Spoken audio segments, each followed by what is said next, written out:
Aye obo gezelola Puli gairo Nuti gairo mi chatarra dilanya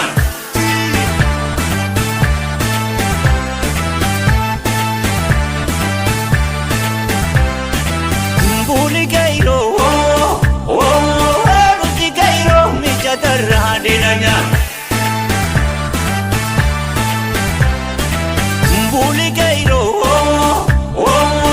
Nuti gairo naroma ya dilanya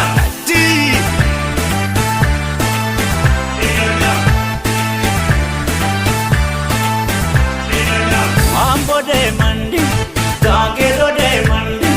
tanjini de mandi, nakamter gimpi gupa warkakakan, nuti gairo najo gupa dilanya.